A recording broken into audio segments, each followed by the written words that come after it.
Hi all, welcome to the video. Today we are going to see the horror story which I got from the internet. A little thinner. Eve was what the other waiters called a big girl. Her legs were wide and strong as oak. Her forearms were as thick and firm as saplings. She took up more space and breathed more air than some people thought a woman should.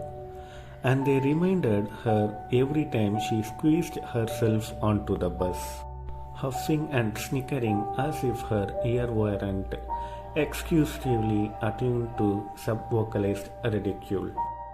The horror of those breathless bus rides spent contracting and contouring herself to avoid brushing against seatmate was the major reason she bought her truck.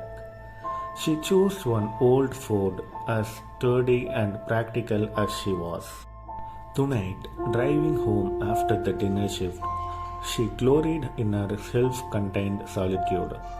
Moonlight filtered through the branches and dappled the road with light, and she smiled. Eve had spent her 20s trying to whittle herself down and collecting an eating disorder or two along the way. Now at 32, she had forgiven her body for unruling dimension, allowing it to exist without censure. She was wondering if she had the right ingredients for tuna carbonara, when a cat streaked across the road and under her tire. A sudden thump and ow screech. Eve was slammed on a brake, but it was too late. The dark mass in a rear view mirror wasn't moving. Heart juddering in her chest, she pulled over and climbed out of the truck. She turned on her flashlight app and found the broken flying line crashed against the pavement. Her eye flooded with tears, yet the cat wore a jeweled collar. Someone somewhere was waiting for a beloved pet that would never return home. She carried the limp furry bundle to the side of the road, where she could look for a tag. When the light from her phone illuminated the crown, she almost swallowed her tongue. She saw the old woman was nearly as tall as she was, with a mane of wild bone and iron hair. She reached out her long hands. At first, Eve thought the older woman meant to be strangled her. Then she remembered the soft, dampy body in her arm. She held out the cat like an offering. The cone snatched it up. Thinner, whispered the old man, clutching her dead pet. The timbre of her voice was like an ill wind string up along dead leaves. The next morning, Eva felt strangely ravenous. She supposed it was being so close to death the night before. She shrugged and padded into the kitchen, where she made 6 egg omelets with mushroom. She devoured it and mopped up the eggy.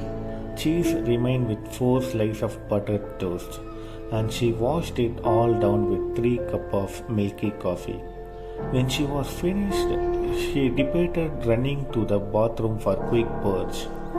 It has been 3 years since she stopped vomiting and spent her life saving on fixing her teeth. She told herself she could probably throw up a few times without wrecking her weenies.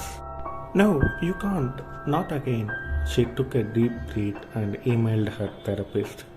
She explained the accident, the cat, the crown, and the sudden and uncontrollable hunger.